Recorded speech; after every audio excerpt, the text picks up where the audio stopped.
Go. Bismillahirrahmanirrahim.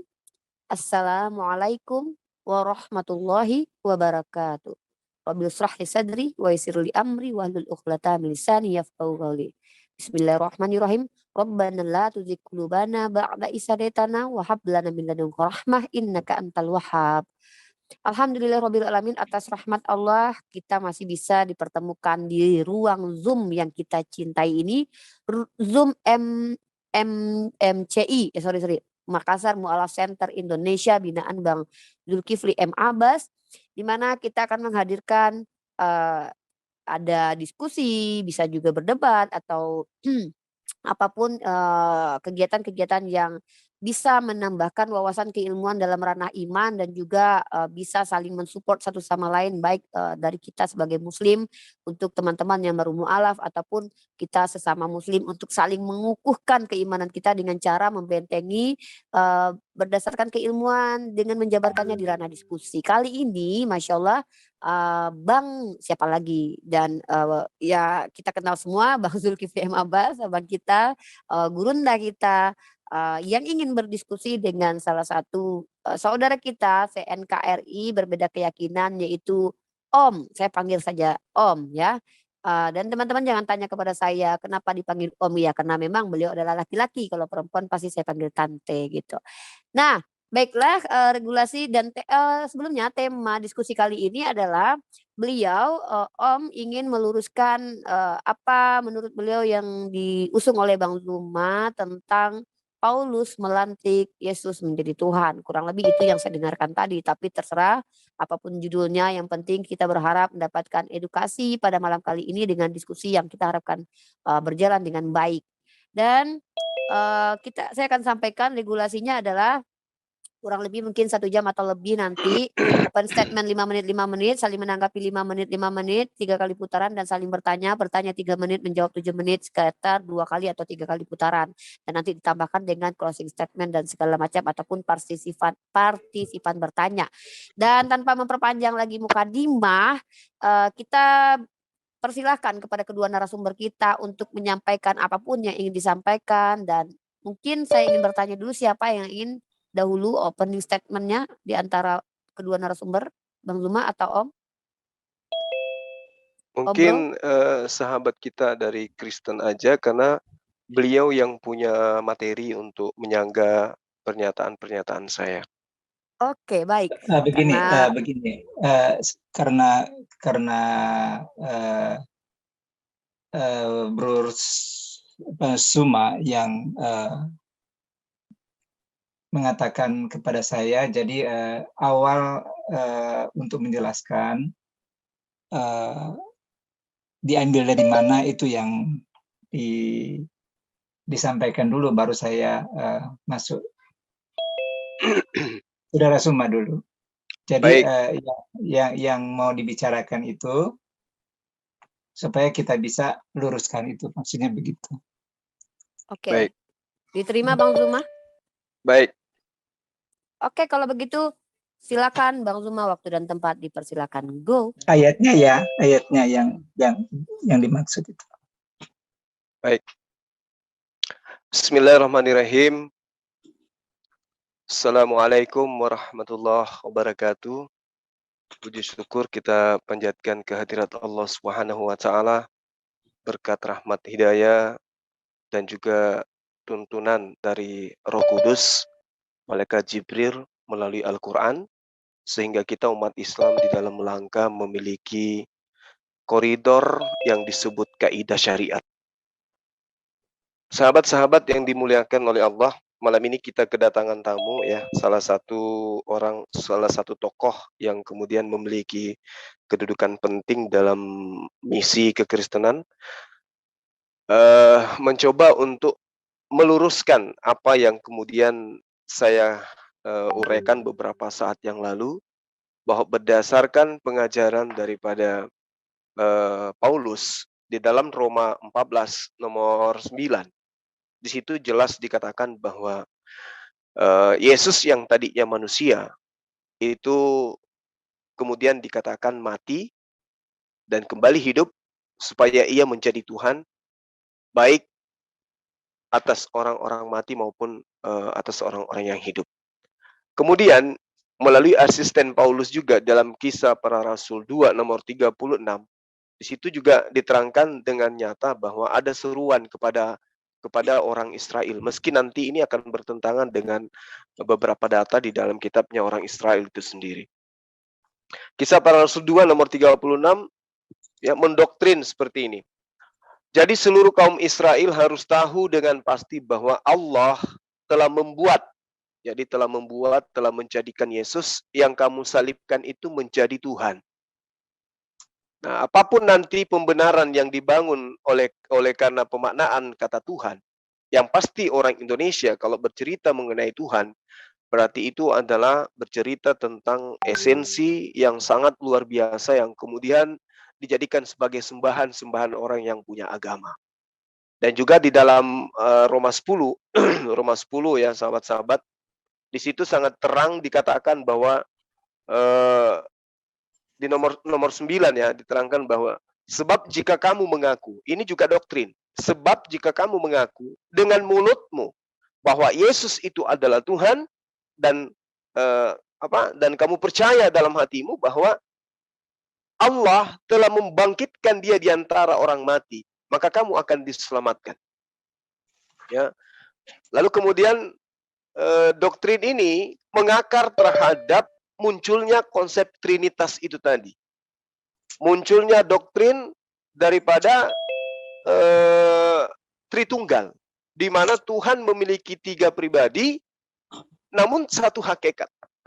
Meski kemudian nyata bahwa yang mereka tuduhkan, yang mereka doktrinkan itu sebagai Tuhan, itu tidak bisa lepas daripada keberadaan beliau, Yesus ini sebagai manusia. Dia memiliki silsilah keluarga. Dia memiliki catatan-catatan tentang kelahiran. Beliau juga dianggap sebagai pemimpin bagi umat Israel. Lalu kemudian nyata di dalam kitab mereka itu dibaptis oleh manusia. Nah, poin yang terpenting kemudian adalah Yesus yang didoktrinkan adalah Tuhan, itu justru dikasihi oleh Tuhan. Itu bisa kita lihat dengan data-data yang ada dalam kitabnya teman Kristen, Matius 3 misalnya nomor 17. Lalu terdengarlah suara dari sorga yang mengatakan, inilah anakku yang kukasihi, kepadanya lah aku berkenan. Jadi manusia yang dikasihi oleh Tuhan itu kemudian dituhankan, dianggap setara dengan Tuhan itu sendiri. Lalu kemudian yang aneh, ketika ada doktrin di mana sang Tuhan yang dalam rupa manusia ini, yang kita katakan Yesus, itu dibawa oleh roh, ya kita nggak tahu ini roh apa. Lalu kemudian fungsi dibawanya oleh Roh Kudus ini itu untuk dicobai oleh iblis. Matius 4 nomor 1. Mustahil kemudian Tuhan itu dicobai. Nah, lalu kemudian jauh daripada itu teman-teman pasti tahu bagaimana itu Yesus puasa, merasa lapar, kemudian Yesus ini mengalami kematian, di mana hal-hal seperti ini itu tidak bisa kemudian dimiliki oleh esensi Tuhan. Ya, esensi Tuhan itu tidak mungkin memiliki kelemahan-kelemahan seperti itu. Dia khalik, ya, dia bukan makhluk. Saya kira begitu dari saya. Jadi poin-poin ini tadi kemudian kamu kita ingin patahkan. Silakan. Dan poin terakhir adalah esensi ketuhanan itu dia harusnya adalah khalik, bukanlah makhluk. Silakan Pak Om Bro untuk menanggapi 5 menit dari sekarang. Go. Segala puji syukur bagi nama Tuhan Yesus Kristus, bagi orang-orang yang percaya, yang mendengar Zoom ini. Semoga saudara diberikan berkat dan anugerah kasih sayang dari Tuhan Yesus. Sebelum saya masuk lebih jauh, saya menjelaskan dulu apa arti atau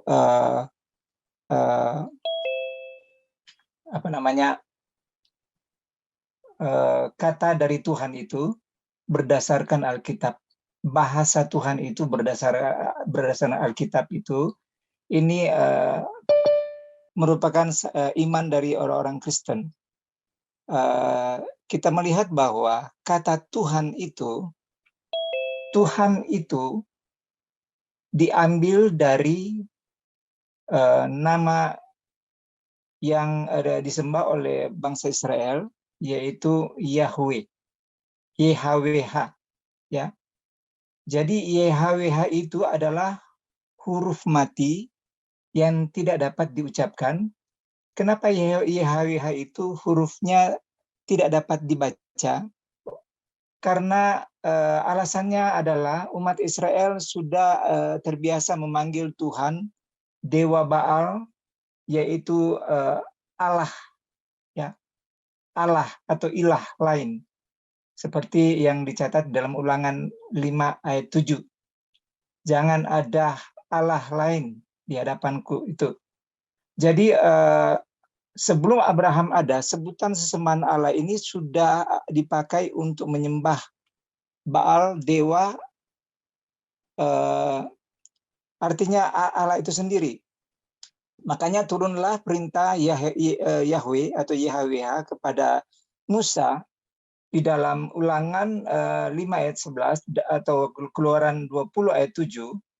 Di sana dikatakan jangan menyebut nama Tuhan dengan sembarangan. Nah, itu sebabnya muncul kata YHWH ini supaya tidak sembarang disebutkan, karena ini adalah huruf mati. Jadi bangsa Israel tidak dapat menyebutkan kata YHWH karena nama ini sangat sakral, ya, tidak sembarangan disebut. Maka mereka mengucapkan YHWH itu diganti dengan kata Adonai. Adonai artinya Tua, ya Tuanku, atau ya Tuhanku. Ya, itu Tuhan dan Tuanku. Jadi sama, Tuanku, ya Tuanku atau ya Tuhanku. Itu Adonai, itu orang Israel kalau mereka berdoa, mereka panggil Adonai atau ya Tuanku atau ya Tuhanku. Ya, sebutan Adonai adalah satu ungkapan seruan atau panggilan. Jadi kalau orang Israel mau berdoa tidak memanggil YHWH, tetapi Adonai, ya Tuanku atau ya Tuhanku. Nah, sebutan lain dari Adonai adalah kata El. El itu juga adalah Tuhan. Tuhan, tetapi bukan satu ungkapan panggilan. Karena El ini adalah satu pengertian bahwa Tuhan yang ada, yang hadir. Ya, artinya seperti kata El dalam bahasa Ibrani itu seperti El, artinya Tuhan yang kuat. Artinya Tuhan itu menyatakan kekuatannya, kelihatan apa yang dia kerjakan. Elohim, Tuhan yang Maha Kuasa. Ya, artinya Tuhan yang disebut itu menyatakan diri bahwa dia adalah berkuasa. El Yon. Jadi El itu adalah Tuhan. Jadi Tuhan yang maha tinggi. Jadi ada berapa kata nama El itu sama juga sebutannya El, tetapi bukan sesuatu yang disebut Adonai, karena Adonai itu penyebutan untuk memanggil. Nah, jadi di sini sudah ada yang namanya keesaan. Sebelum perjanjian baru sudah ada keesaan di situ bahwa YHWH itu adalah Bapa itu sendiri yang tidak kelihatan, sebab di Alkitab mengatakan Bapa itu adalah roh, Tuhan itu adalah roh. Nah, karena dia tidak kelihatan, maka tampillah yang disebut dengan kata El. Nah, El ini menyatakan keberadaannya. Jadi YHWH ini tidak kelihatan, tetapi dinyatakan oleh Tuhan untuk Oke, waktu melakukan. habis. YHWH tidak kelihatan, tapi tampillah yang dipanggil dengan L yang menyatakan diri. Kurang lebih begitu narasi terakhir. Dan silakan ditanggapi oleh Bang Zulma 5 menit dari sekarang. Go. Ini belum selesai, tapi ya bilang terus aja. Oke, nanti dilanjut lagi di waktu Iya, Anda, oke. Bapak. Oh iya, oke, Silakan. oke. Oke, baik.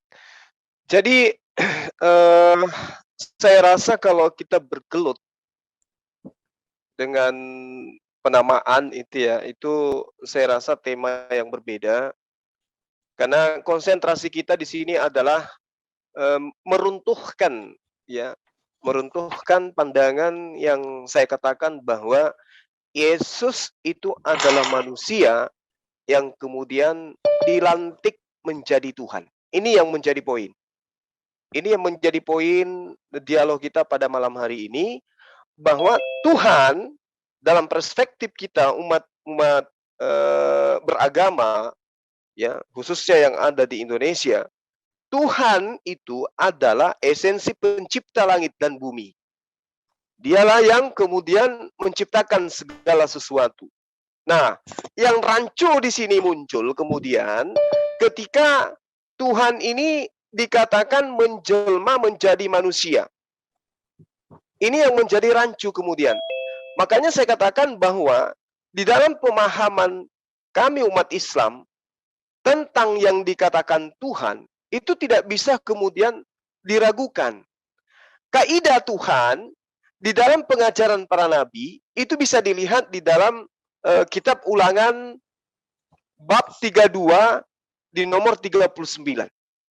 Lihatlah sekarang bahwa akulah dia. Tidak ada Allah kecuali aku. Akulah yang mematikan dan yang menghidupkan. Aku telah meremukkan, tetapi akulah yang menyembuhkan. Dan seorang pun tidak ada yang dapat melepaskan dari tanganku. Nah, berarti Tuhan itu yang benar itu adalah yang menghidupkan, adalah yang mematikan. Sesuatu yang dihidupkan dan juga dimatikan itu bukan Tuhan. Karena kaidah yang ada adalah logika sehat manusia itu membawa kita kepada pemahaman pencipta langit dan bumi ini itu sudah pasti suci dari kepunahan. Itu sudah pasti suci daripada ketiadaan. Sementara kematian itu adalah bagian daripada ketiadaan. Orang yang tadinya hidup ketika dia meninggal itu dianggap sudah tidak ada di alam semesta ini. Sedangkan kemudian ini dialami oleh Yesus. Ini dialami oleh Yesus. Kelahiran dialami oleh Yesus. Ya. Hidup selaku makhluk dialami oleh Yesus. Sementara Tuhan inilah yang memberi kehidupan. Tuhan ini juga lah yang kemudian memberikan kematian. Kalau kita melihat lebih jauh di dalam kitab Nehemia 9 nomor 6, hanya Engkaulah Tuhan. Engkau telah menjadikan langit. Ya, langit, segala langit dengan segala bala tentaranya. Dan bumi dengan segala apa yang ada di atasnya. Dan lautan dengan segala apa yang ada di dalamnya. Engkau memberi hidup kepada semuanya itu. Dan bala tentara langit sujud menyembah kepadamu. Apakah ini Yesus yang disembah, yang diceritakan di sini? Enggak.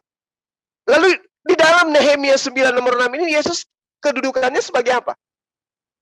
Hanya Engkau adalah Tuhan. Yesus enggak masuk di situ.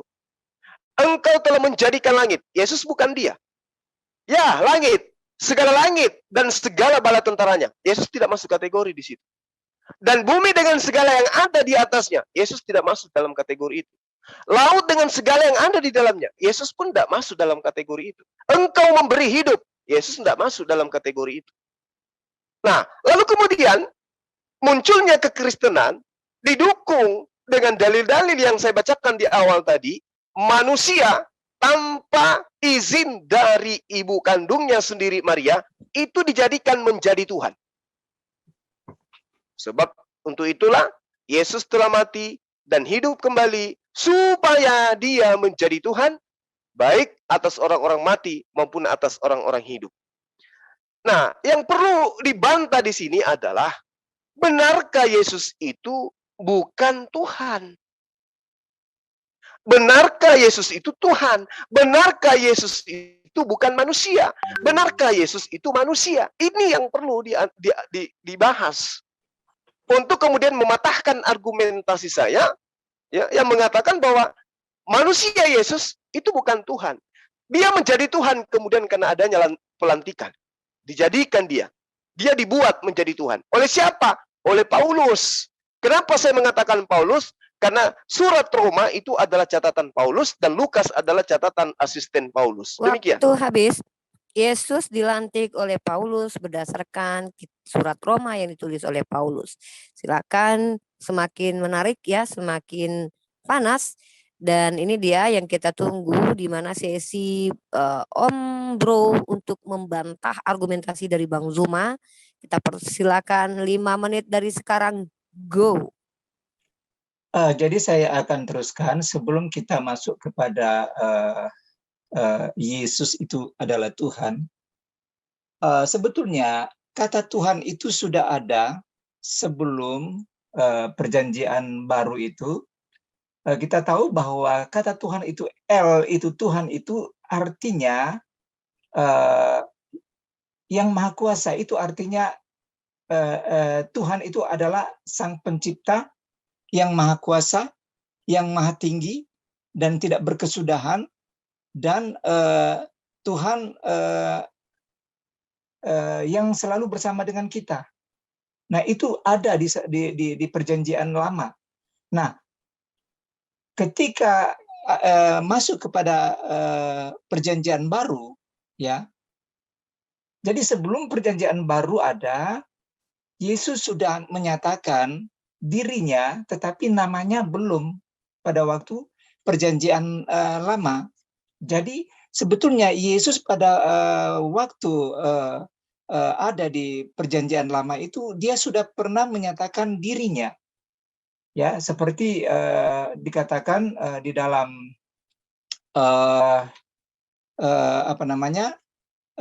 firman Tuhan di sana ketika Tuhan datang kepada Abraham, ya, dia datang kepada Abraham untuk memberikan satu kabar baik kepada Abraham, dan Tuhan pada waktu itu dia tidak menyatakan namanya.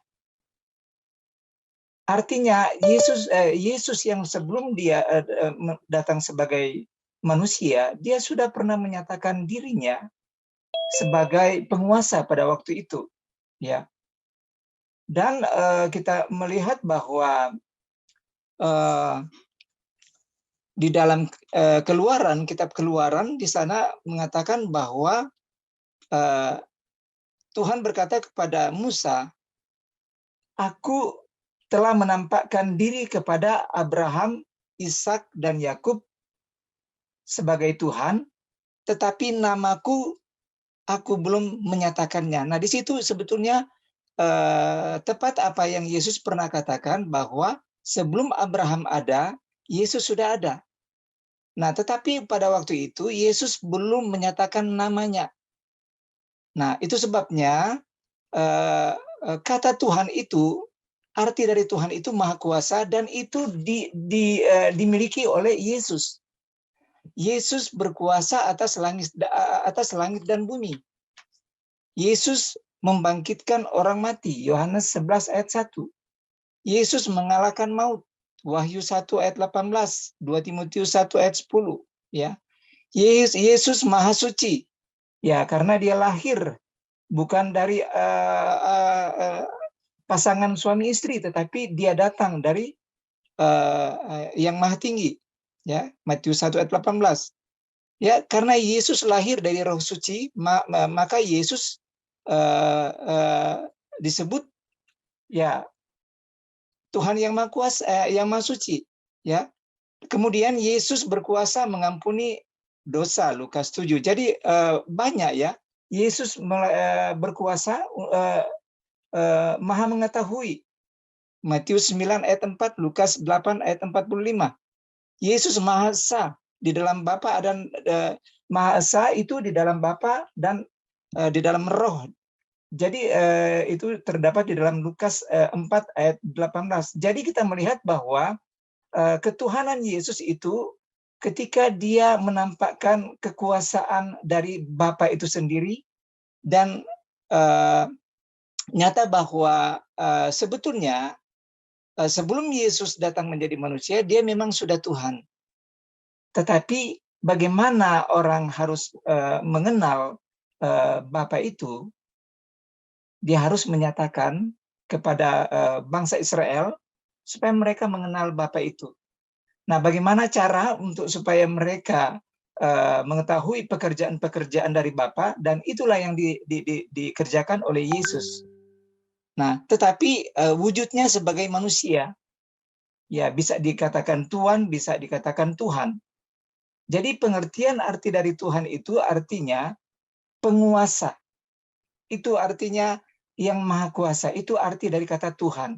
Dan itu dimiliki oleh Yesus. Segalanya ada di dalam Dia.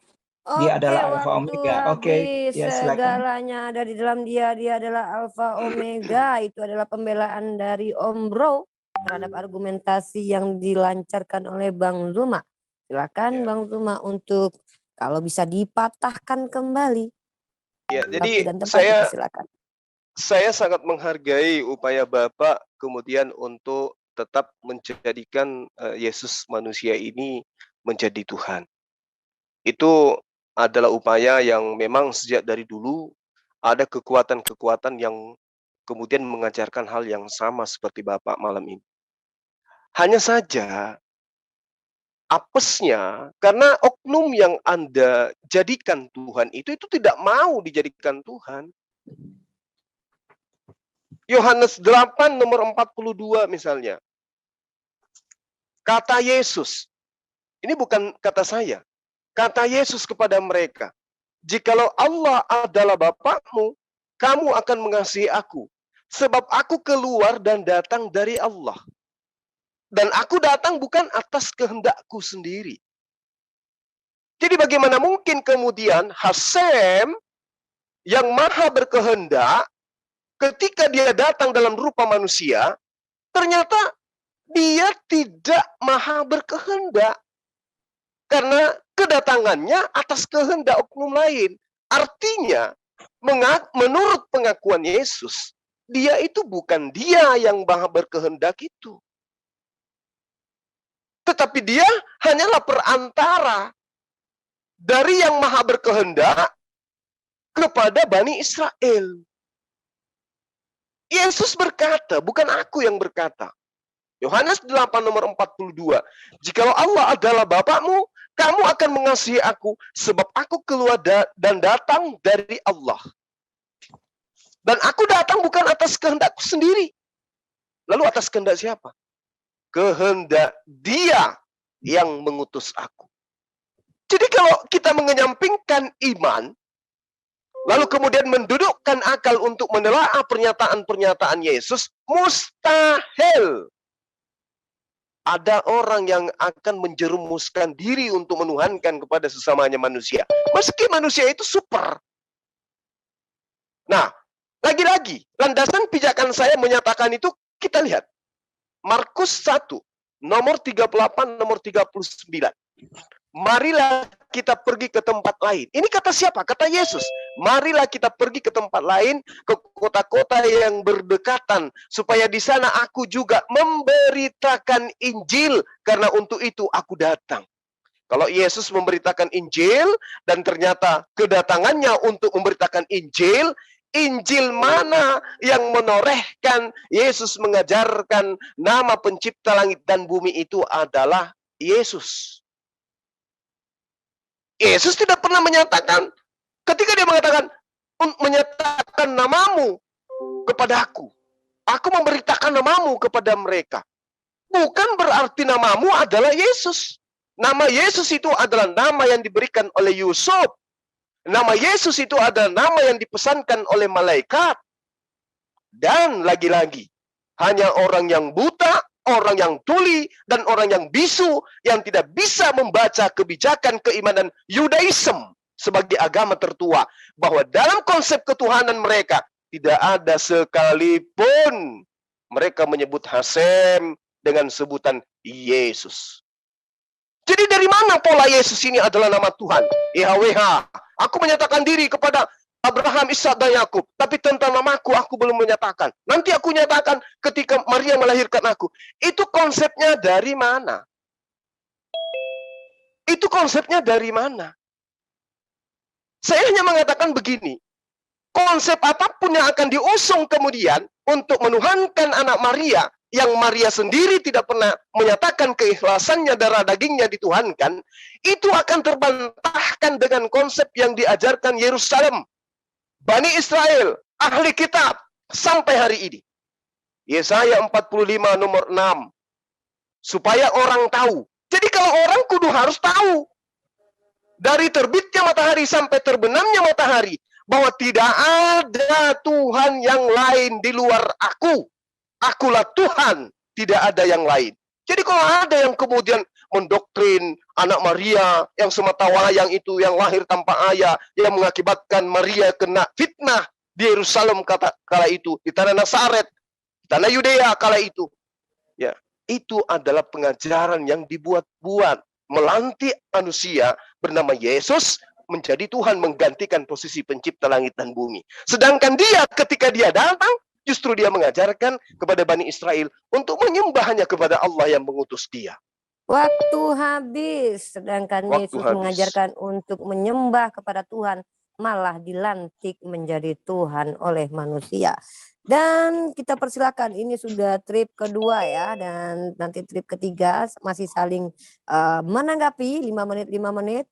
Dan buat Anda Bapak, saya ingatkan agar memaksimalkan waktu, karena sampaikan poinnya secara secara strike to the point ya, karena temanya adalah benarkah Yesus itu dilantik oleh manusia. Agar tidak membuang-buang waktu, saya sarankan Anda untuk lebih mengkerucut kepada poin dan tidak lari dari topik kita. Itu saran saya sebagai moderator demi kebaikan Anda, agar poin yang ingin Anda sampaikan tersampaikan dan tersalurkan.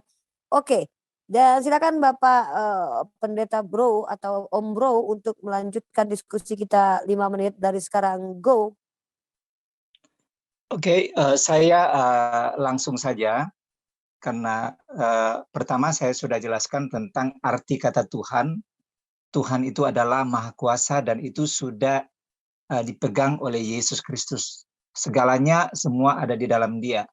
Nah, jadi kita akan masuk kepada satu tuduhan bahwa Paulus melantik Yesus menjadi Tuhan berdasarkan Roma 14 ayat yang ke-9.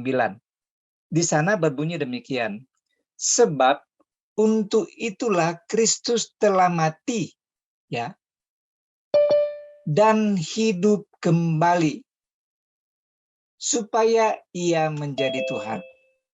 Jadi kalau Yesus tidak mati, kalau Yesus tidak bangkit, untuk apa kami percaya Dia sebagai Tuhan? Ya. Kalau Yesus tidak mengalami kebangkitan, untuk apa kami orang percaya mau ikut Yesus sebagai Tuhan? Tetapi karena di sini Rasul Paulus dengan tegas mengatakan Kristus telah mati, berarti ketika dia masih hidup, dia adalah manusia biasa, dan dia telah menunjukkan segala pekerjaan-pekerjaannya untuk supaya orang percaya kepada dia. Tetapi dia akhiri dengan satu peristiwa di mana tidak ada satupun orang yang bisa melakukannya kecuali hanya Yesus. Ya.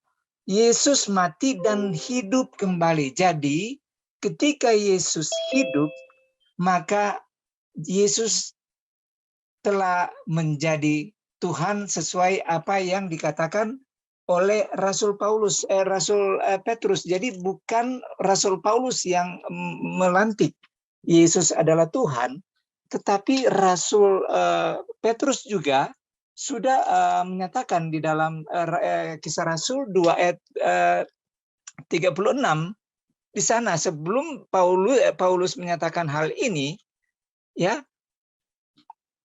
di sana dia katakan, jadi seluruh kaum Israel harus tahu dengan pasti bahwa Bapa telah membuat Yesus yang kamu salibkan, berarti dia telah mati.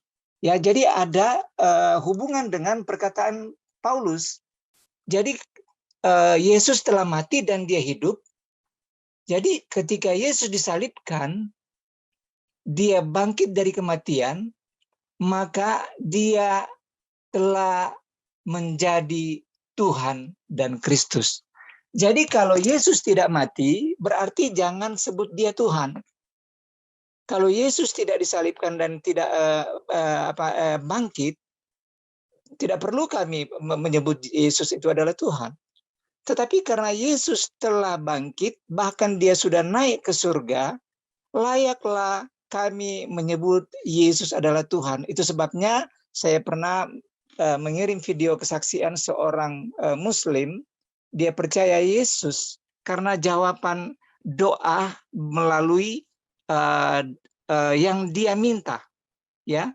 Jadi kalau benar-benar dia adalah Tuhan, nyatakan kuasanya di dalam hidupnya, dan hanya Yesus yang mampu mengubah hatinya menjadi orang baik. Nah, itulah kami katakan bahwa Yesus itu adalah maha kuasa untuk mengubah, ya sampai sekarang, mengubah cara hidup manusia dari kejahatan menjadi sesuatu yang baik, supaya dia hidup berkenan kepada Tuhan. Jadi layaklah dia menyebut Yesus adalah Tuhan karena dialah yang mengubah hidup, mengubah segala karakter dia. Pada waktu dia belum percaya Yesus, dia sudah kesana kemari, dia tidak mengalami kuasa dari Tuhan, walaupun dia sudah berdoa, sudah macam-macam dia berdoa, tetapi ketika dia datang kepada Yesus, dia baca firman Tuhan, dan di situ dia melihat bahwa nyata kuasa Tuhan itu bisa mengubah hidupnya. Nah, itulah kemahakuasaan. Jadi karena Yesus sudah bangkit, maka dia layak disebut Tuhan, karena dia mampu menguasai segala isi dunia ini, mampu menguasai isi hati kita sebagai orang manusia, untuk supaya kita diubahkan dari cara hidup yang lama, cara-cara duniawi, ya. Jadi disitulah kita lihat bahwa Paulus mengubah cara-cara hidup yang duniawi dari Pak Om Bro, ya. Mohon maaf saya mendengarkan detak-detak nada suara nafas, mohon dijauhkan ya siapa yang, biar tidak mengganggu jalan diskusi kita. Oke, baiklah teman-teman yang ada di live comment dimanapun, sebelum Bang Zuma kembali, ini sesi menanggapi yang ketiga ya. Baiklah,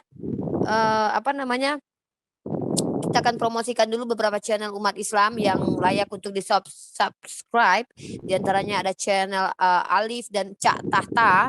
Mereka adalah guru-guru saya. Silakan buat teman-teman yang sudah subscribe channel saya dan ada di live YouTube-nya saya dan juga punya Bang Zuma, untuk berbagi subscribe atau hanya sekedar mengklik dan juga menonton ataupun like ya, sebagai agar mereka semangat dalam menjalankan kehidupan dengan berdakwah di sosial media, begitu ya. Ingat Tahta channel, Alif channel, untuk saat itu baru dua itu yang bisa saya promokan, karena nanti keterbatasan waktu, Bang Zuma juga punya banyak janji ya. Oke. Dan ini kalau nggak salah Bang Zuma, izin saya bertanya, ini yang ketiga atau yang keberapa ini menanggapi ya? Yang ketiga kayaknya nih, Dek. Oke, berarti ini yang terakhir ya untuk saling menanggapi, berarti ada sesi tanya jawab ya setelah ini ya. Iya. Oke, baik. Ini adalah saling menanggapi yang ketiga, yang terakhir dari Bang Zuma. Nanti berarti tadi diawali Bang Zuma, maka nanti diakhiri lagi untuk sesi terakhir sama Pak Om Bro, saya panggilnya ya. Baik Bang Zuma, masih di tema yang sama, yaitu Yesus dilantik oleh manusia menjadi Tuhan. Saya selaku moderator menyarankan kepada Pak Om Bro untuk lebih mengkerucut lagi, untuk membantah Bang Zuma lagi, untuk mematikan argumentasi Bang Zuma lagi. Itu saran saya sebagai moderator ya. Silakan Bang Zuma, waktu dan tempat kita persilakan. Go. Iya. Jadi sekali lagi saya katakan bahwa narasi yang dibangun oleh sahabat kita itu tidak kemudian mengubah apa yang ada di permukaan. Dalam arti kata yang menjadi tema kita. Tidak sedikit pun kemudian argumentasi saya yang mengatakan Yesus itu manusia, kemudian dilantik menjadi Tuhan, itu bisa terbantahkan. Malah saudara kita mengatakan, kalau Yesus itu tidak dibangkitkan, maka betul kami salah, dia bukan Tuhan. Artinya bahwa Yesus yang manusia itu, karena kebangkitannya lah maka dia dianggap Tuhan. Berarti sama. Apa yang disuarakan oleh Paulus, itu juga yang disuarakan oleh saudara kita pada malam hari ini. Berarti tidak memberikan bantuan apa-apa terhadap pernyataan-pernyataan saya. Saya ingin mengatakan begini. Harusnya ya, sahabat kita ini mengambil 1 Timotius 1 nomor 15 sampai nomor 16. Tetapi karena kasihnya yang begitu besar, Allah telah merendahkan dirinya. Jadi Tuhan yang Maha Kuasa merendahkan dirinya dan kemudian lahir sebagai manusia untuk menjangkau orang berdosa agar kembali kepada Allah. Jadi dalam data doktrin Timotius ini dikatakan bahwa Tuhan yang kekal, yang menghidupkan dan mematikan, itu merendahkan diri kemudian. Lalu kemudian lahir sebagai manusia. Jadi yang di tengah-tengah kita kemudian, yang adalah Yesus itu yang manusia, itu rupanya berdasarkan doktrin 1 Timotius 1 nomor 15 nomor 16, dialah Tuhan pencipta langit dan bumi yang kemudian lahir menjadi manusia. Alasannya untuk menjangkau orang berdosa agar kembali kepada Allah. Ini kalau ditelaah lebih jauh. Tuhan pencipta langit dan bumi menjadi manusia untuk menjangkau orang yang berdosa. Tapi faktanya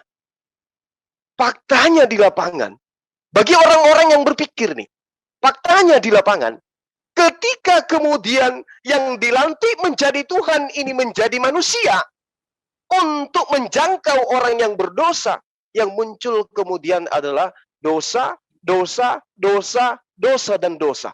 Apa pembuktiannya? 1, Yudas berkhianat kepada dia, melahirkan Yudas berdosa.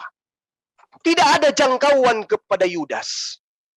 2, orang-orang Romawi yang seharusnya diselamatkan, diajarkan tentang konsep yang benar, justru menangkap sang Tuhan, lalu membunuh sang Tuhan. Tidak menjangkau orang-orang yang memiliki dosa, malah kembali mengakibatkan orang-orang itu berdosa.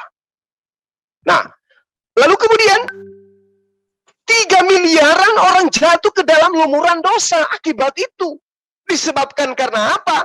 Karena pola pengajarannya mengatakan hidup kekal itu adalah mengenal engkau satu-satunya Tuhan yang benar, dan kemudian mengenal aku sebagai utusan. Dia hanya utusan katanya. Tapi ternyata kemudian ada miliaran manusia yang menyembah utusan. Lalu pembuktian akuratnya kemudian, keberadaannya, kedatangannya, itu masih tersalin di dalam jejak-jejak penyelidikan para pewarta. Markus 1 nomor 14. Sesudah Yohanes ditangkap, datanglah Yesus ke Galilea. Buat apa Yesus datang ke Galilea? Memberitakan Injil Allah. Apa muatan Injil Allah? Ternyata muatan Injil Allah itu adalah bahwa apa yang Yesus pertontonkan di hadapan Bani Israel, itulah yang bersaksi tentang dirinya. Pekerjaan yang dipertontonkan itulah yang disebut dengan Injil Allah yang Yesus sampaikan kepada Bani Israel. Justru Injil Allah itu yang bersaksi bahwa Yesus itu adalah utusan Tuhan. Berarti dia di luar Tuhan. Sementara tadi sudah disampaikan, tidak ada yang di luar aku. Hari berganti hari. Semua manusia harus tahu bahwa tidak ada Tuhan di luar aku. Akulah Tuhan dan tidak ada yang lain. Lalu bagaimana dengan Yesus? Ya, aku kan datang kepada Bani Israel. Aku ajarkan kepada mereka. Aku bukan Tuhan. Yang Tuhan itu yang hanya di atas yang mengutus aku. Bahkan kedatanganku menurut Yesus bukan atas kehendakku sendiri. Lalu yang menuhankan aku itu sopo yang suruh? Yang mengatakan aku ini Tuhan karena aku bangkit, siapa yang suruh? Lazarus juga bangkit.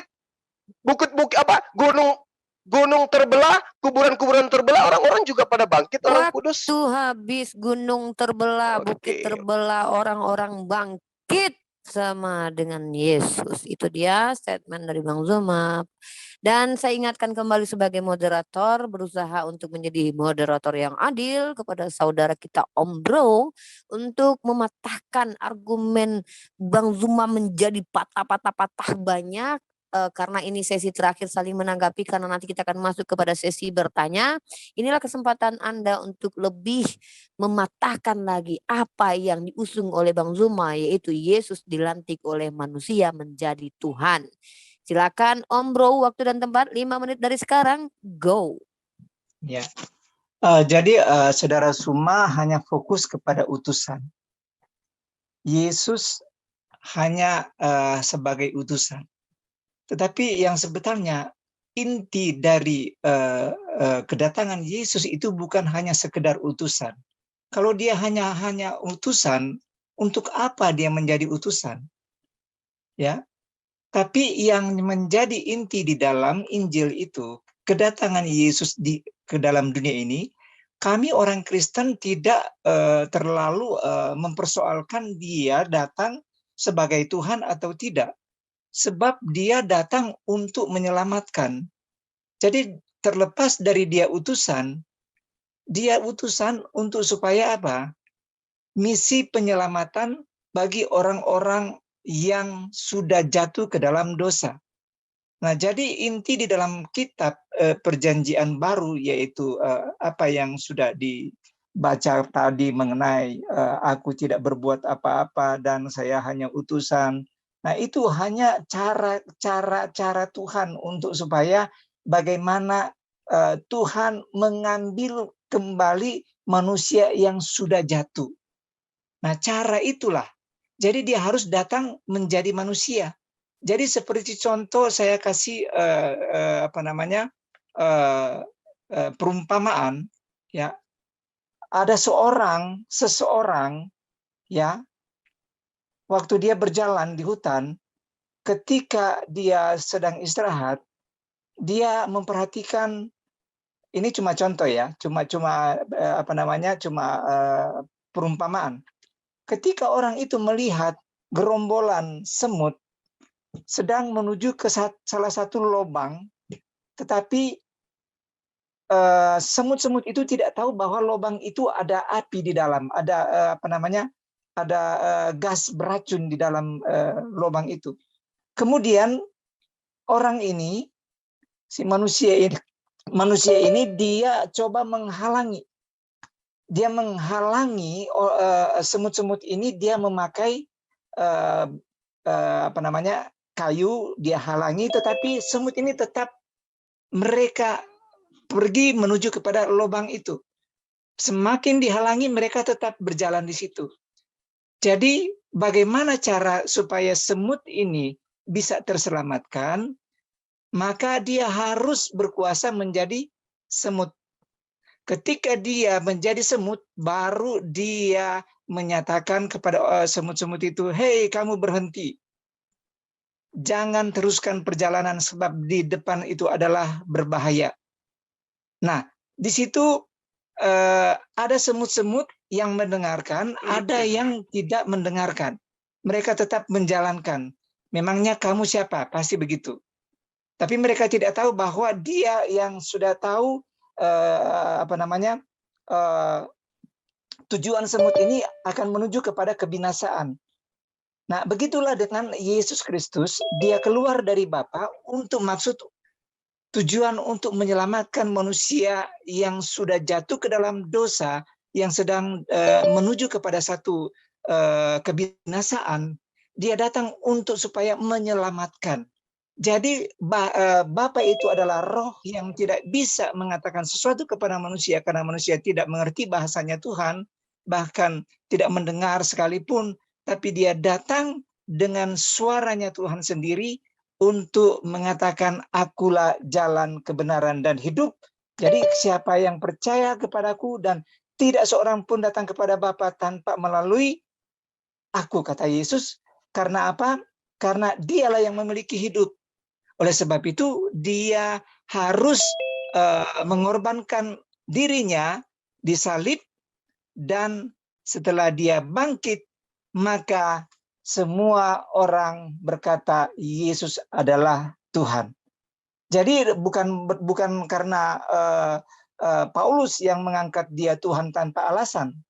Alasan dia adalah Tuhan karena dia telah bangkit dari kematian, dia bangkit dan telah menyelamatkan seluruh umat manusia di muka bumi. Contoh seperti kesaksian yang saya sudah kirim kepada saudara Suma mengenai dia orang yang terpuruk, yang rusak, dia dibaharui, dia dibebat lukanya, hatinya, dan dia telah menjadi orang yang sungguh datang kepada Tuhan. Dan dia membedakan mana Tuhan yang benar dan mana Tuhan yang benar. Kesaksian yang dikirimkan kepada Bang Zuma menjadi dari seseorang yang diperbarui, ya itu dia dari terakhir dari Om Bro yang berusaha membantah argumentasi dari Bang Zuma, saudara-saudara kali ini.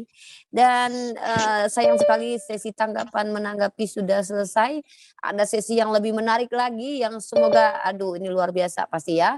Dimana ada sesi ini adalah sesi bertanya, kita tidak adakan sesi battle ya. Kalau memang nanti battle silakan request saja Bang Zuma atau Om Bro untuk battle, tidak apa-apa. Tapi sesi kali ini adalah sesi bertanya dan menjawab karena Bang Zuma sekarang masanya, maka saya beri kesempatan untuk Bang Zuma untuk sesi bertanya 3 menit pertanyaannya, kemudian dijawab oleh Om Bro Pendeta selama 7 menit, begitupun nanti sebaliknya. Oke, Bang Zuma, ingat semut tadi Bang Zuma, mungkin ingat apa? Ya silakan. Waktu dan tempat untuk Bang Zuma, silakan. Go. Baik. Di dalam Timotius 1 ya, Timotius 1 Timotius 1 nomor 17.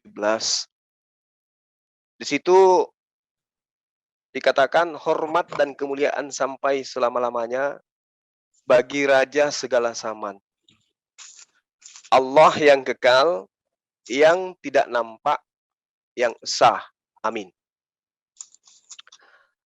Saya ingin bertanya kepada sahabat saya ya.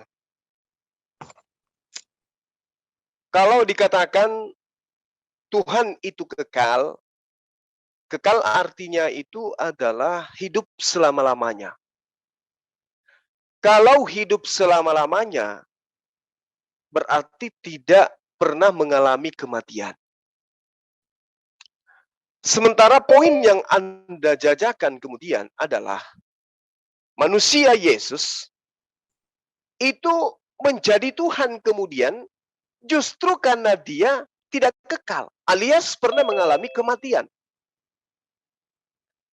Yang ingin saya dijelaskan selama 7 menit, dan tentu penjelasan saudara saya ini muatannya adalah kebenaran, bukan asumsi, tapi kebenaran absolut yang didasari oleh pernyataan-pernyataan Yesus itu sendiri.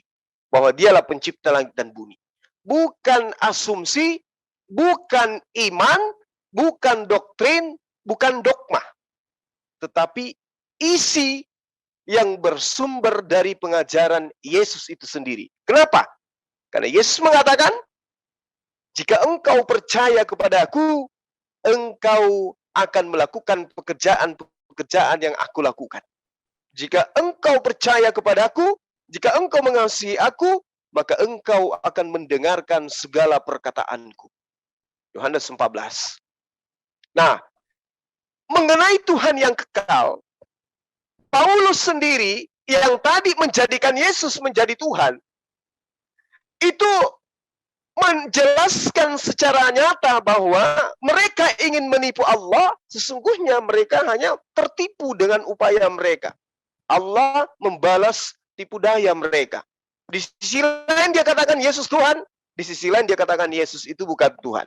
Sekarang saya ingin tanya kepada Bapak, apakah pencipta langit dan bumi itu yang adalah esensi yang satu, yang esa, itu pernah mengalami kematian? Apakah alam semesta ini pernah kehilangan ketuhanan, pernah kehilangan pencipta yang kekal dengan cara mati selama 3 hari? Oke, silakan. Waktu habis pertanyaannya. Apakah dunia ini pernah kehilangan Tuhan selama 3 hari? Esensi Tuhan yang Maha Kuasa itu kurang lebih begitu ditangkap ya Bapak. Saya persilahkan Om Bro untuk menjawab pertanyaannya, dan saya berharap sebagai moderator yang berusaha bijaksana pada malam ini agar Om Bro menjawab tanpa meninggalkan tanya.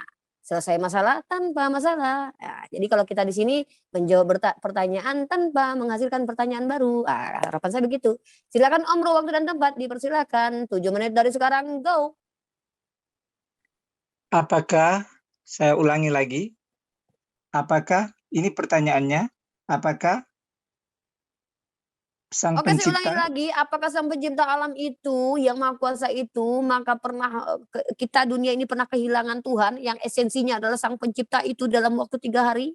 Atau mungkin Bang Zuma boleh mengulangi lagi kalau saya salah dalam mengimplementasikan, merangkum pertanyaan baru Bang Zuma mungkin? Silakan Bang Zuma, nggak apa-apa. Matikan dulu timer please. Please timer, Iya. matikan sebentar. Apakah Tuhan pencipta langit dan bumi ya itu pernah mengalami kematian? Kematian adalah dari ada menjadi tidak ada. Oke, ya sudah. Dikatakan Tuhan itu kekal. Yang dikatakan kekal, hidup selama-lamanya, tidak pernah mati, tidak pernah mengalami maut. Pertanyaan saya, apakah pencipta langit dan bumi ini pernah menjadi tidak ada selama 3 hari? Silakan. Ya, oke ya. Ditangkap Jadi ya Pak, silakan. Oke, ya. Itulah yang dimaksud dengan Bapa itu esa. Ya. Jadi kenapa pertanyaan tadi, apakah Sang Pencipta langit dan bumi itu kehilangan kuasa ya selama 3 hari? Jadi sebetulnya Bapa itu adalah Maha Kuasa. Arti dari Bapa itu adalah roh yang tidak nampak. Jadi roh Bapa itu ada di dalam Yesus itu. Ketika Yesus melakukan pekerjaannya, satu misi, yaitu selama dia berada di bumi ini, mungkin Saudara Suma akan mengatakan Yesus yang mati 3 hari itu, apakah kuasa itu tidak ada? Nah, sebenarnya saya mau kejelaskan di sini bahwa kenapa Yesus harus mati? Kenapa Yesus harus berseru, ya Aba, ya Bapa? Kenapa engkau tinggalkan aku? Karena kalau roh Bapa tetap di dalam dirinya, dia tidak akan merasai kematian, karena dia yang memiliki hidup. Artinya kalau Yesus tidak akan mengalami kematian, karena kematian itu adalah satu penebusan. Jadi kalau orang-orang tidak ditebus dengan darahnya, maka orang itu tetap akan mendapatkan satu kebinasaan. Oleh sebabnya dia harus melakukan hal ini. Itu sebabnya waktu Yesus mengatakan jauhkan cawan ini, karena sebetulnya bukan dia tidak mampu, tetapi Yesus ingin supaya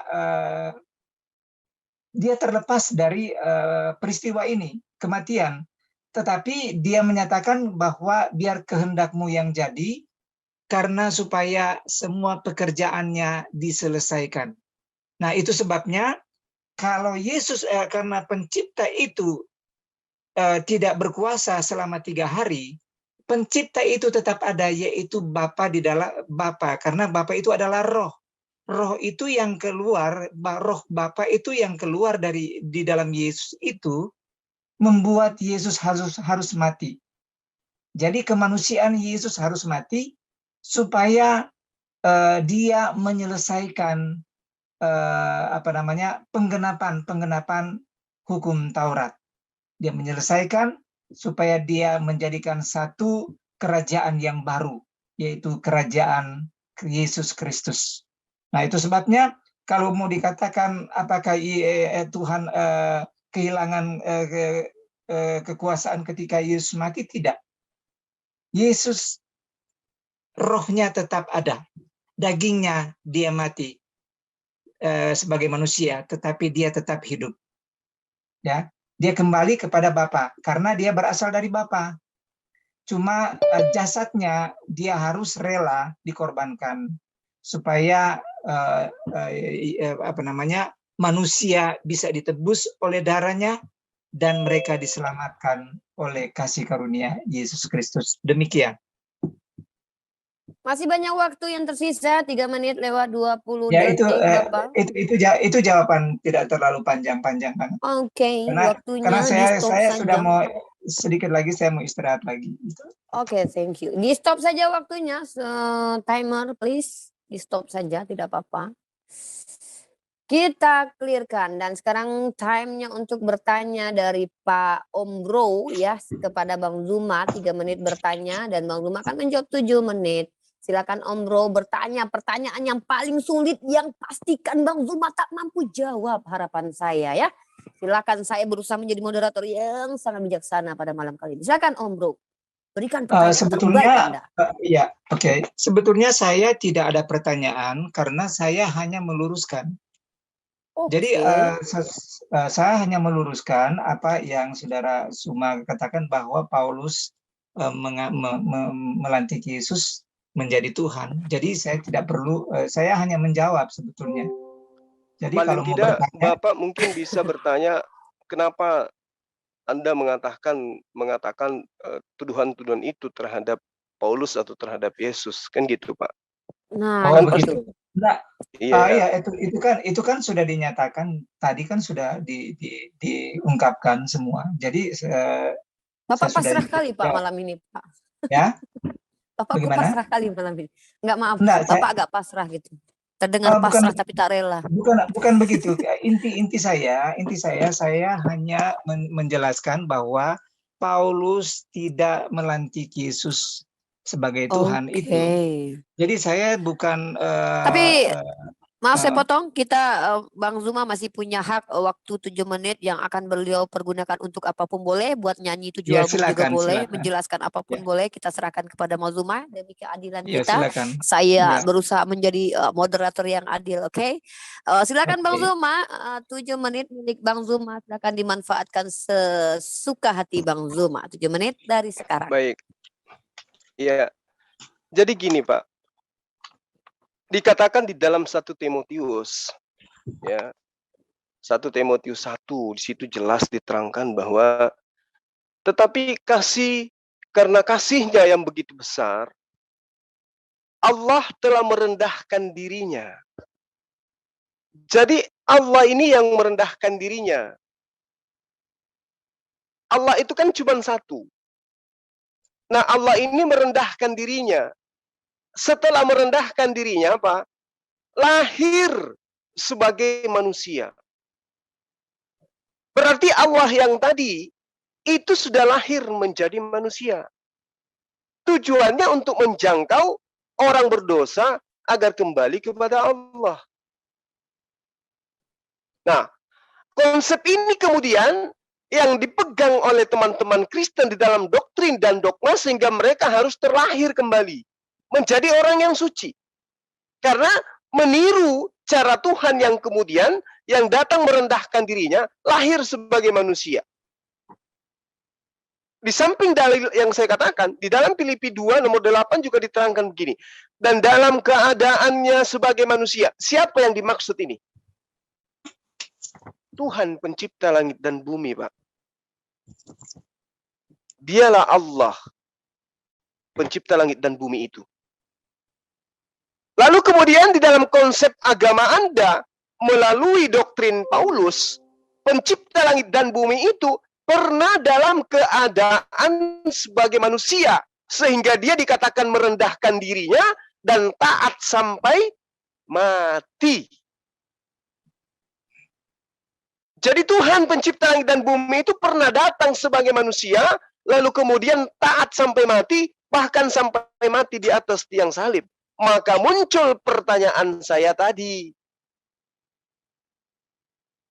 Di dalam konsep kekristenan, Yesus yang adalah Tuhan pencipta langit dan bumi, menjadi manusia, dinamai Yesus, mati 3 hari 3 malam, kemudian bangkit.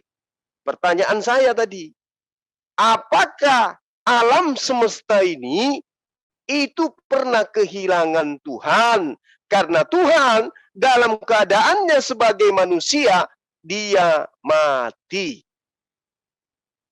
Kalau dikatakan yang mati itu adalah sisi kemanusiaannya. Sebagai Tuhan, tidak. Loh, kalau begitu, ini film kartun sama aja berarti, Pak. Apa artinya, ya, esensi Maha Kuasa yang Maha Hidup mematikan dirinya kalau ternyata dia adalah Maha Hidup? Berarti nggak berarti. Ibarat kata, manusia yang mampu berkata, apalah artinya manusia yang maha dahsyat dalam perkataan ini berkata, aku cinta kamu. Itu bukan sesuatu yang luar biasa.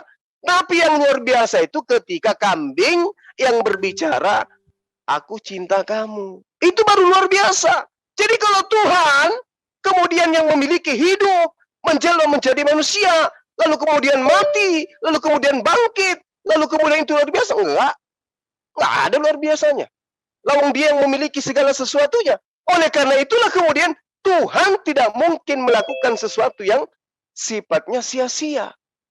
Dia mau menghidupkan orang-orang ciptaannya. Ya cukup dia memberikan kehidupan, memberikan tuntunan. Dia mau memberikan keselamatan. Cukup dia mengatakan kamu selamat. Dia ingin mengampuni. Cukup dia mengatakan engkau diampuni. Ngapain coba dia harus jadi makhluk kemudian mati?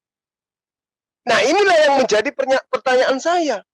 Apakah pencipta langit dan bumi ini pernah mengalami kematian? Dan alam semesta yang begitu besar, yang begitu luas ini, yang seabrek makhluk dan ciptaan, yang memiliki kepentingan dan urusan masing-masing ini, di mana alam semesta, jika 1 mili jauh dari matahari, maka akan meleleh, dan mendekat 1 mili alam semesta ini akan beku, akan hangus, akan panas, mendidih, dan seterusnya. Pernah kehilangan sang penjaganya karena telah jadi manusia, lalu dia mati, dibunuh oleh manusia, dan bahkan tertanam di perut bumi selama 3 hari 3 malam menurut konsep gereja. Apa iya? Ini yang harus dipecahkan. Ibarat kata seorang pilot, kalau dia meninggalkan kursinya pada saat pesawat itu sudah ada di atas udara, apalagi 3 hari 3 malam dia tertidur, mati pilotnya, maka penumpang semuanya, apapun di pesawat itu akan hancur meledak. Begitu juga alam semesta ini. Ternyata konsep Tuhannya Kristen itu pernah dalam keadaan menjadi manusia, mati, dan kemudian dia hilang menjadi tiada selama 3 hari 3 malam. Kalau dikatakan, oh si ada Tuhan meneropong dari langit, melihat sini, melihat sana. Loh, ini konsep apa? Yang benar itu adalah Tuhan yang Maha Kuasa mengutus utusannya, kalaupun dia mati, mati kemudian, tapi posisinya hanya sebagai utusan untuk mengingatkan kepada umatnya bahwa kematian itu ada, alam kubur itu ada. Saya sudah pernah merasakan dan di dalam itu gelap. Itu pun kalau itu terjadi, tapi tujuannya hanya untuk menyadarkan manusia bahwa kematian itu ada. Bukan untuk mati dilantik menjadi Tuhan. Nah itu loh Pak. Jadi pertanyaan saya masih seputar itu, dan Bapak saya lihat belum menyentuh dari pertanyaan saya. Apakah alam semesta ini pernah kehilangan Tuhan? Karena Tuhan pernah menjadi manusia, dalam keadaan manusia, dia pernah menjadi tidak ada selama 3 hari 3 malam. Pertanyaan saya, pernahkah alam semesta ini kehilangan hakikat dari penciptanya sendiri? Saya tidak bisa bayangkan, Pak. Alam semesta ini pernah kehilangan Tuhan. Atau jangan-jangan yang mati itu sebenarnya adalah manusia. Atau jangan-jangan dia hanya pingsan. Atau jangan-jangan yang mati itu adalah orang lain. Utusan Tuhannya terangkat ke langit. Diselamatkan oleh Tuhan yang melalui perantaraan para malaikatnya. Itu saya curiga, Pak. Atau Bapak ingin kekeh mempertahankan alam semesta ini pernah kehilangan Tuhan selama 3 hari 3 malam. Demikian. Sungguh tak dapat dibayangkan sang pencipta mati meninggalkan alam ini 3 hari 3 malam. Poin dari Bang Zuma, dalam waktu 7 menit secara singkat saya simpulkan. Oke. Dan tadi sudah sesi tanya jawab, saya 2 kali putaran saja karena tadi saya mendengar bahwa Pak Pendeta kita itu ingin beristirahat dan kita masuk ke closing statement tanpa ada Bitel ya Bang Zuma, tanpa ada sesi partisipan bertanya karena Bang Zuma juga ada schedule lain. Wah, padat sekali jadwal nih Bang Zuma ya. Dan yang ingin membooking Bang Zuma silakan hubungi manajernya, yaitu siapa manajernya, angkat tangan untuk Pak menghubungi Bom. berdiskusi. Ya, Pak Bom silakan. Dan kita berharap buat teman-teman Kristen di luar sana, baik itu Lidara, Pak Bom atau ya kalau Sophia itu sudah menyerah ya, memang sudah mengatakan tidak berani dengan Bang Zuma. Ya buat Anda semua di sana ya, jangan uti-wati mena lagi, jangan Rudy Yones lagi ya, apologet yang memang bisa dan mampu mematah-matahkan argumentasi Bang Zuma. Saya rekomendasi untuk segera hubungi manajer Bang Zuma untuk mendaftar antri diskusi dengan Bang Zuma karena jadwal padat banget, padat merayap dan begitulah kira-kira ya. Oke, kita akan closing statement selama 5 menit dan saya silakan Pak Om Bro yang tadi agak terkulai lemas saya dengar suaranya untuk semangat minum kopi bercampur Masaku agar lebih melek bertanya seperti Bang Zuma yang selama ini treatmentnya minum kopi campur Masaku. Silakan Pak Pendeta Om Bro untuk closing statement selama 5 menit kurang lebih. Ya, silakan. Semangat Om Bro, semangat. Semangat. Karena saya memang capek ya. Inilah luar biasanya firman Tuhan di dalam Injil. Karena pertanyaan Saudara Suma itu sebetulnya pertanyaan yang tidak ada arti sebetulnya. Sebab tujuan Alkitab itu bukan tujuan karena Yesus adalah utusan, tujuan Alkitab itu bukan tujuan karena Yesus itu bukan Tuhan, tapi tujuan Alkitab yaitu tujuan Injil itu ialah kenapa Yesus firman itu harus turun ke dunia. Dia merendahkan dirinya karena ada satu tujuan kepada umat manusia supaya dia mengajarkan kepada manusia itu senantiasa hidup merendahkan diri seperti dia alami. Jadi kedatangan dia itu, kenapa dia harus merendahkan diri sampai dia mati, itu menandakan bahwa dia memberikan satu jalan, contoh. Itu sebabnya dia katakan, akulah jalan kebenaran. Jadi ikutilah dia karena sebagaimana dia yang di atas, yang setara dengan Bapa, dia turun ke bumi ini sampai ke pusat bumi sekalipun, itu karena menunjukkan bahwa dia memberikan satu contoh bagaimana orang-orang yang percaya kepada dia hidup merendahkan diri, merendahkan hati, supaya tidak sombong, supaya apapun yang dikerjakan selama kita di dalam dunia ini, kita harus ikut teladannya Kristus. Itu sebabnya kalau kita mau bahas tentang ketuhanan, tidak akan ketemu sebab konsep ketuhanan dalam kepercayaan Saudara Suma dengan konsep ketuhanan di dalam Injil itu sangat berbeda, sebab di dalam Injil itu ketuhanan nyata, ketuhanannya nampak. Karena arti dari Tuhan itu maha kuasa, menyatakan diri, menyatakan segala kekuasaannya, dan menyatakan semua apa yang dia kerjakan untuk kebaikan semua orang. Jadi berbeda dengan kepercayaan yang Saudara Suma, itu saya tidak akan singgung, maaf. Tetapi iman Kristen itu bahwa semua yang percaya kepada Tuhan sudah memiliki satu jaminan keselamatan. Jadi kalau mau katakan Yesus itu adalah Tuhan, dia memang Tuhan karena dia adalah juru selamat. Jadi kalau mau bilang itu terserah saudara, tetapi konsep ketuhanan di dalam Alkitab itu yang maha kuasa, yang bisa mengatur. Bahkan Yesus pernah mengatur keadaan bumi, pernah mengatur alam semesta. Waktu dia menghentikan angin ribut, dia berkuasa atasnya.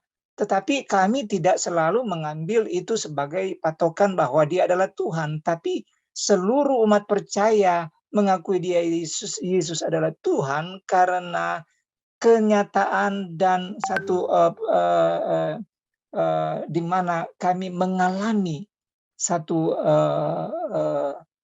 jamahan dari Tuhan, kami mengalami satu pertolongan dari Tuhan dengan nyata sekali. Makanya semua orang percaya Yesus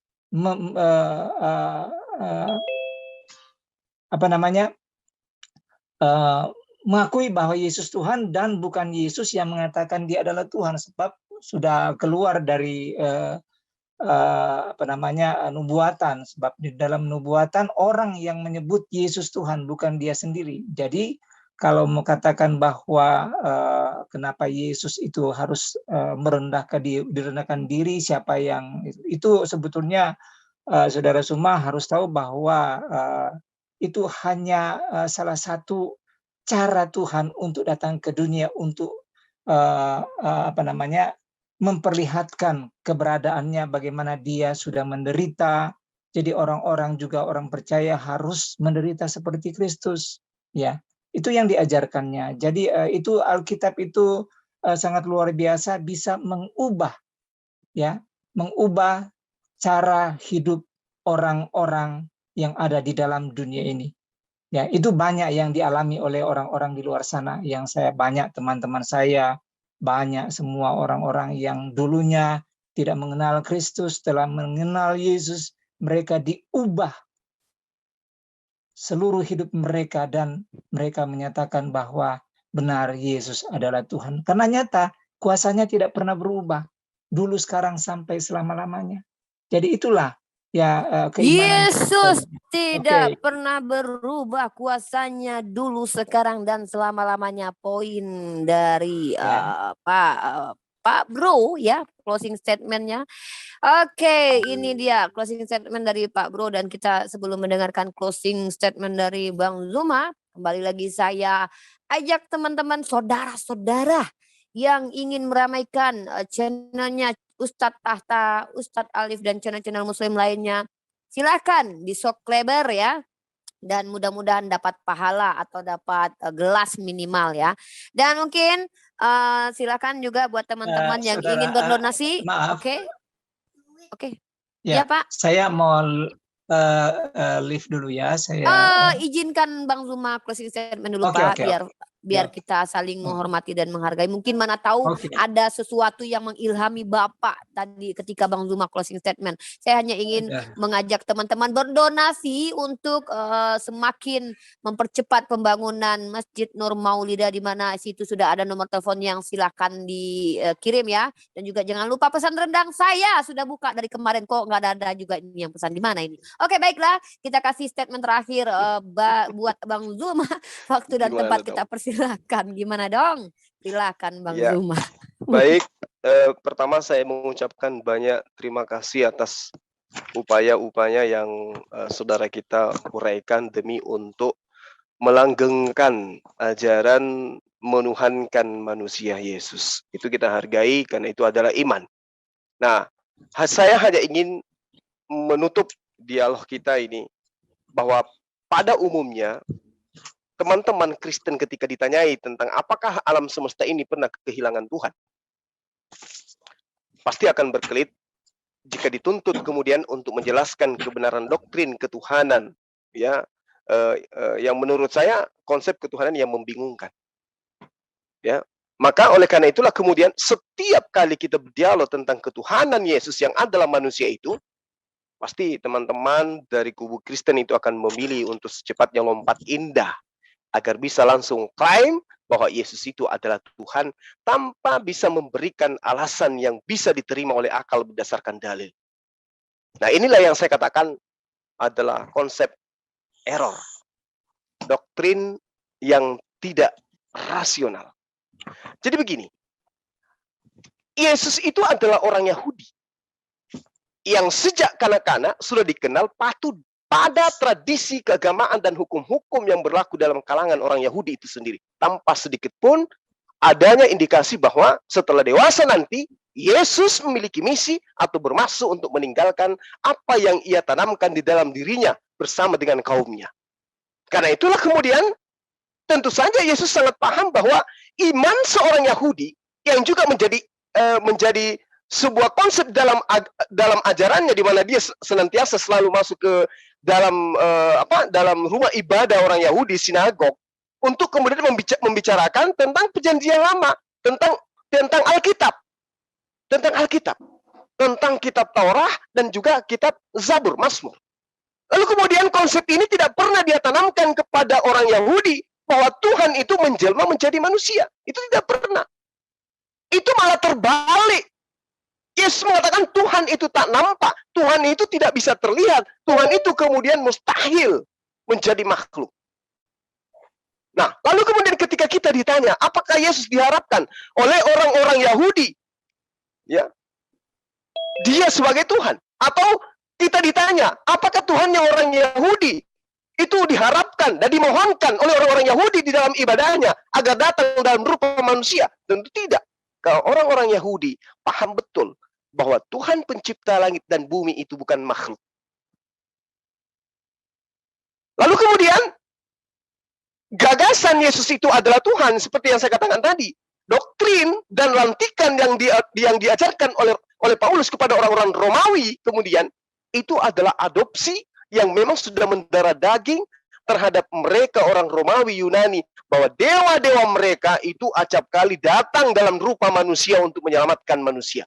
Ini ajaran yang sangat-sangat bertentangan dengan segala hal yang menjadi kisi-kisi di dalam pengajaran Yesus sebagai guru, sebagai rabi, sebagai imam Yudaism terhadap agama orang-orang Yahudi itu sendiri. Jadi kesimpulannya sahabat-sahabat adalah Yesus adalah manusia yang dilantik menjadi Tuhan. Bahwa kekristenan itu sudah terlanjur mengarang kontradiksi yang sangat fatal terkait dengan tokoh sentral yang kemudian kita kenal dengan Nabi Isa alaihissalam. Dalam konsep iman mereka, dalam konsep ibadah mereka, yakni menukilkan atau menulkiskan bagaimana kemudian sosok yang mustahil menjadi Tuhan itu dilantik menjadi Tuhan hanya karena alasan bangkit dari kematian. Nah, jika kemudian Yesus itu benar-benar Tuhan, pencipta langit dan bumi. Ini terakhir dari saya. Jika kemudian Yesus yang manusia itu benar-benar adalah Tuhan pencipta langit dan bumi, yang konsepnya kemudian mengambil rupa manusia, merendahkan diri menjadi manusia untuk kemudian menyapa, menyantuni orang-orang yang berdosa, ya, maka alam semesta ini pernah kehilangan pencipta langit dan bumi. Alam semesta ini pernah kehilangan Tuhan semesta. Alam semesta ini selama 3 hari 3 malam pernah kehilangan sang pemiliknya. Apakah kemudian rasio orang yang sehat, akal yang masih sehat, logika yang masih sehat bisa menerima ini? Tentu tidak. Oleh karena itu, tinggalkan ajaran. Oke, kasih. Waktu habis. Akankah kita sebagai manusia berakal sehat menerima hal yang disampaikan seperti Bang Zuma sampaikan tadi? Maka tinggalkanlah maksiat. Ya mungkin gitu maksud Bang Zuma. Baiklah, saya betul. Tinggalkan menzalimi diri sendiri.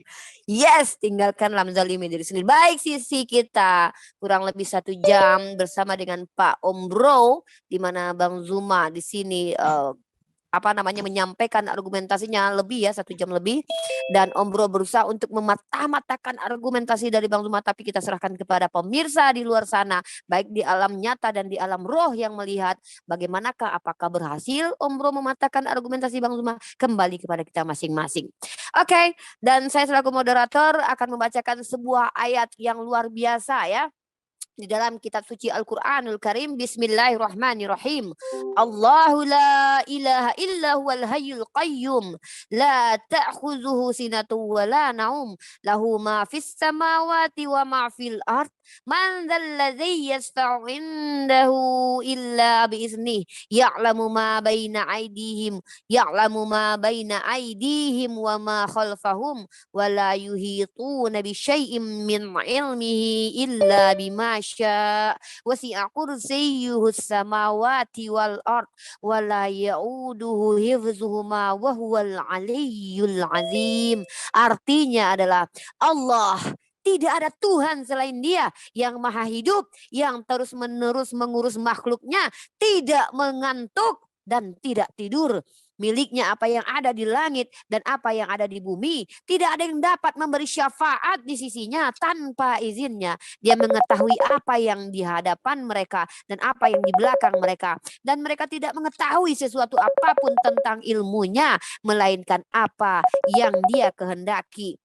Kursinya meliputi langit dan bumi, dan Dia tidak merasa berat memelihara keduanya, dan Dia maha tinggi, maha besar. Inilah Dia Tuhannya umat Islam. Jangankan mati, mengantuk pun tidak. Bayangkan jikalau Tuhan kita mengantuk, Dia akan cari kopi campur masako. Nauzubillah summa nauzubillah, Tuhan ngopi karena mengantuk.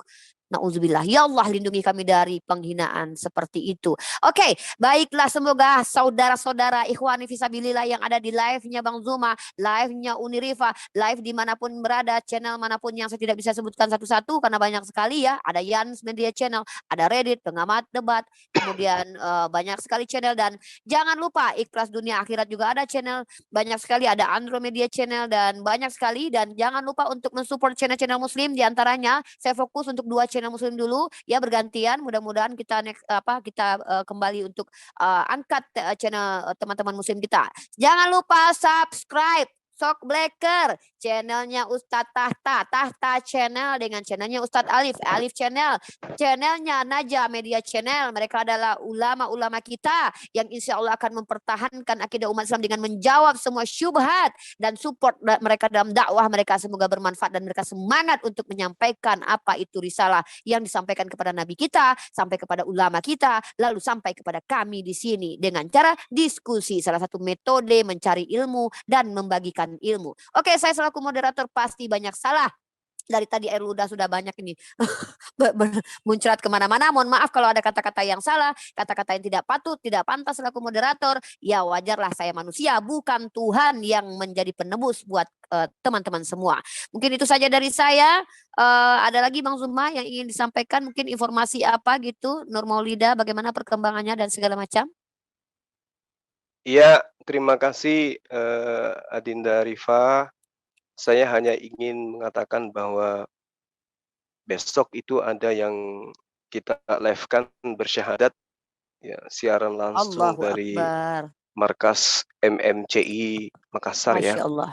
Jadi yang ingin disyahadatkan itu ada beberapa orang, Allahu tapi Akbar. mereka masih ada di daerah. Ada yang dari Mamasa yang sudah menghubungi kita juga. Ya, cuman besok mungkin baru 1 orang yang menyatakan diri untuk siap menjadi pengikut Yesus. Jam berapa, Yaitu Bang? menjadi habis Jumatan, insya Allah. Masya Allah, barakallah, alhamdulillah, rabbil alamin. Berarti di sini masih Jumatan ya? Ya, Ya kurang mungkin lebih, saya Pak minta Iman. nanti setelah Jumatan waktu Jakarta lah, jam 2-an gitu. Masya Allah. Insya Itu Allah yang kita pertama. Terus kemudian, iya, kemudian yang kedua, sahabat-sahabat dimanapun berada, ayolah sekali-sekali makan daging rendang. Itu juga merupakan tenaga yang kita butuhkan supaya kita kuat. Jadi seorang pembela agama itu harus makan daging supaya ototnya bagus, kuat, tidak lemas gitu. Dengan Nonton Bismillahirrahmanirrahim. Mi lagi. Ya, jadi betul. nonton Bang orang Zuma debat loh. itu kan paling enak habis makan rendang, ya kan? Mantap. Iya, semangat. Iya, Makan daging. jangan makan rendang babi ya, rendangnya yang halal aja. Iya dong. Kamu makan Masya Allah. daging. Saya kan nggak makan Ya, daging. ekonomi umat Gimana itu tuh? kan harus dibangun dari sekarang. Jadi Betul, betul. kristolog yang punya usaha tolong didukung gitu loh. Siap, keren. Pesan rendang adalah Ya. suatu kebahagiaan kalau apa yang masuk ke dalam tubuh kita itu adalah olahan tangan dari tangan Adinda Rifa itu sendiri. Aduh, keren. Gitu loh. Saya aja kemarin pesan. Kasih Iya. nomor HP-nya Uni. Udah ada di pengamat YouTube, ada nomor udah ada di YouTube itu. Uniripa 08 21 33 22 67 351. Tapi jangan chat yang aneh-aneh ya. Ya, Apalagi curhat itu tentang dia, saya ke Bang beliau Zuma. jangan. Ada yang chat Sekalian minta ini nomor Bang Zuma. empek-empeknya Bang Riko, Bang Zuma. Di sini kan ada Masya mualaf Allah. namanya Bang Riko. Bang Mualaf Riko ini beliau jualan pempek dan bisa mengirimkan kemana saja. Empek-empeknya enak banget, bener serius. Bang Riko, silakan Aduh. Bang Riko. Iya, beliau seorang mualaf dari. Iya. Assalamualaikum. Waalaikumsalam warahmatullahi wabarakatuh. Bagi para partisipan maupun narasumber yang berminat beli empek-empek saya bernama Justin empek-empek, rasanya lembut sampai 2 hari pun tidak akan keras. Dibuat dari bahan-bahan gitu dong. Iya. Dan Indonesia ya, dengan cuka-cukanya yang jelas rasanya berbeda dari yang sudah-sudah. Sampai pendeta Roy pun ingin meminta resepnya dan tidak kami kasih. Sekian dan terima kasih. Nah, gitu. Ya. Kasih catatan kaki bahwa empek-empeknya itu bisa dikirim lewat email. Kasih gitu dong. Berarti dikasih gambar aja ya. Ayo market Uniripa gimana market Uniripa nih? Bayar mahal-mahal. Ya. Gambar. Buat ya benar kata Bang nomornya Zuma, sekalian teman-teman. Bang Riko. Ya silakan Bang Riko nanti kasih nomor biar teman-teman muslim yang punya channel YouTube juga mungkin meletakkan nomor buat untuk pesan gitu. Jadi teman-teman benar seperti Bang Zuma katakan, mari kita support usaha teman. Ya nanti kita ini Bang ya. Kita letakkan di chat, nanti kita tampilkan di YouTube kita masing-masing. Buat teman-teman benar sekali, mari disupport bisnis kita umat Islam, tetangga kita yang di samping, mereka jualan, jangan pergi belanja ke tempat yang jauh. Mari, mungkin hanya berbeda 500 atau 1000, tapi setidaknya kita bisa membantu perekonomian saudara kita, tetangga kita, dan kita bisa menjadi asbab mereka juga mampu berdiri di kaki sendiri tanpa nanti menjadi peminta-minta, karena ketika mereka meminta-minta dan kita biarkan, bisa jadi itu menjadi asbab kita juga berdosa. Mari sama-sama kita support usaha bisnis dan kita doakan Bang Zuma juga menjadi orang yang semakin sukses ke depannya sehingga beliau juga akan menjadi manfaat untuk umat tentunya. Dan amin. Makasih. silakan buat yang ada sama. di Makassar ya, teman yang di Makassar juga jangan lupa untuk datangi tempat Bang Zuma nanti kalau sudah opening ya Bang Zuma ya. Udah opening belum Bang?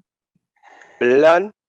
Iya, nanti tapi udah bisa berkunjung. Udah bisa berkunjung wisata rumah hobbit bulannya. Bang Zuma maaf jualannya apa? Bang Zuma tidak jualan. Bang Zuma Itu ada yang nanya Uni keburu basi nggak kalau ngirimnya jauh? Ya kalau saya maksimal 5 hari ya, maksimal 5 hari. Ya silakan tempatnya ke tempat wisata Bang Zuma untuk merefreshi mungkin setelah lama mendengarkan Tante Uti bicara, Rudi Yohanes bicara, Luga Tambunan bicara, kita ada rasa jenuh menghadapi kehidupan ini, ingin bunuh diri rasanya. Jangan bunuh diri, pergilah ke tempat Bang Zuma yaitu Rumah Hobbit dan insya Allah kita akan berdoa semoga sukses dunia akhirat dan bermanfaat untuk umat. Amin ya robbal alamin. Ya, ada lagi silakan. Oke, nomornya Bang Riko mungkin bisa disebutkan Uniripa. Silakan nomor yang ingin memesan empek-empek Bang Riko, silakan dihubungi ke nomor mana itu nomor? Oh ini dia. Di 0819 saya akan sebutkan 3 kali, teman-teman silakan dicatat. Beras dan tumbuh sotaknya dari Agus. Kalau saya Uni mau pesen empok-empok ya. Bentar, saya sebutkan sadas. 0819 bentar 33637358 0819 33637358 ya. Silakan teman-teman dipesan ke Bang Riko. Itu saja mungkin dari saya. Silakan yang lain sebelum kita closing. Turun ya. Itu suaranya Ahi Riko buat announcer enak tuh. Suaranya. Ya, nanti kita bahas di belakang layar saja. Kalau ada usulan-usulan untuk announcer, moderator, narasumber dan lain-lain, silakan kita closing statement dulu Bang Zuma. Bagaimana? Clear? Allahu Akbar. Iya, silakan Dek. Kalau udah selesai ditutup aja Dek. Oke, baiklah, itulah dia diskusi pada kali ini ya, diskusi yang saya berapi-rapi bersemangat. Sayangnya Pak Pendeta kita mungkin belum makan ya, nggak apa-apa. Kita doakan Pak Pendeta Mas Bro tadi kembali tidak bosan-bosannya untuk menggugat Bang Zuma dan berusaha mematahkan argumentasi Bang Zuma sehingga membuat dunia ini terguncang dengan apa yang disampaikan Pak Pendeta Mas Bro tadi ya. Tapi nggak apa-apa, ya namanya manusia mungkin capek, beliau juga katakan capek tadi. Dan semoga teman-teman yang ada di live comment, yang ada di tempat Bang Zuma, di tempat saya, itu mendapatkan manfaat dari apa yang dipaparkan oleh Bang Zuma. Akidah kita semakin kuat dan kita juga bisa mengabarkan kembali kepada saudara kita sehingga mereka terlindungi dari misi-misi pemurtatan, dari misi-misi penyembahan terhadap anak manusia. Itu saja dari saya selaku moderator. Mohon maaf kalau ada kata-kata yang salah. Kepada Allah saya memohon ampun, kepada antum semua saya meminta maaf. Wabillahi taufiq wal hidayah. Assalamualaikum warahmatullahi wabarakatuh. Waalaikumsalam.